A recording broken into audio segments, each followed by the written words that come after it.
పెనుగొండ శ్రీ నగరేశ్వర మహిషాసుర మర్దిని శ్రీ వాసవి కన్యకా పరమేశ్వరి అమ్మవారి దేవస్థానం నందు జనవరి 31న నిర్వహించే శ్రీ వాసవి కన్యకా పరమేశ్వరి అమ్మవారి ఆత్మార్పణ దినోత్సవం కార్యక్రమంలో రాష్ట్ర ముఖ్యమంత్రి నారా చంద్రబాబు నాయుడు పాల్గొననున్నారు.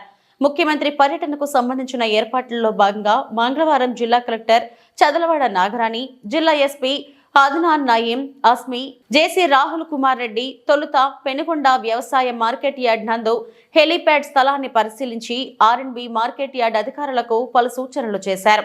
హెలీప్యాడ్ ను పటిష్టపరచడంతో పాటు చుట్టుపక్కల ఉన్న పొదలను తొలగించి శుభ్రం చేయించాలని ఆదేశించారు.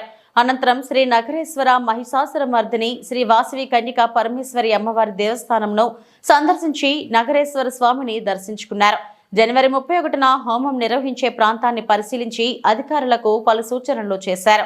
అనంతరం శ్రీ వాసవి ధామ్ను సందర్శించి 90 అడుగుల కన్యకా పరమేశ్వరి అమ్మవారి పంచలోహ విగ్రహాన్ని దర్శించుకున్నారు. ఆలయ సెక్రటరీతో కార్యక్రమ వివరాలపై చర్చించి పలు సూచనలు చేశారు.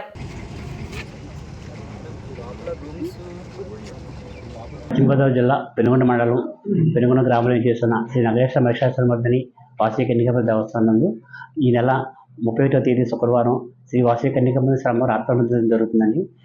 ఈ కార్యక్రమాన్ని ఈ కూటమి ప్రభుత్వం వచ్చిన తర్వాత రాష్ట్ర ముఖ్యమంత్రి వర్యులు ఇది వాసవి కన్యకా అమ్మవారి ఆత్మార్పణ దినోత్సవాన్ని స్టేట్ విశ్వవిద్యాలయం చేశారండి. దానిలో భాగంగా శ్రీ అమ్మవారికి పట్టు చీరలు ప్రభుత్వ లాంఛనాలతో నారా చంద్రబాబు నాయుడు గౌరవ ముఖ్యమంత్రి నారా చంద్రబాబు నాయుడు గారు 31 తారీఖు వచ్చి అమ్మవారిని సమర్పిస్తున్నారండి. ఆ కార్యక్రమం వచ్చి భక్తులకు ఎటువంటి అవసరం లేకుండా శానిటేషను, మంచినీటి సౌకర్యము, అలాగే ఉచిత ప్రసాదము, శాస్త్రీయ అన్నదాన పథకం కూడా ఏర్పాటు చేశామండి. వచ్చిన భక్తులకు ఎటువంటి అసౌకర్యాలు అన్ని ఏర్పాటు చేసుకున్నామండి. స్వామి పట్టు వస్త్రం సమర్పిస్తున్నారండి.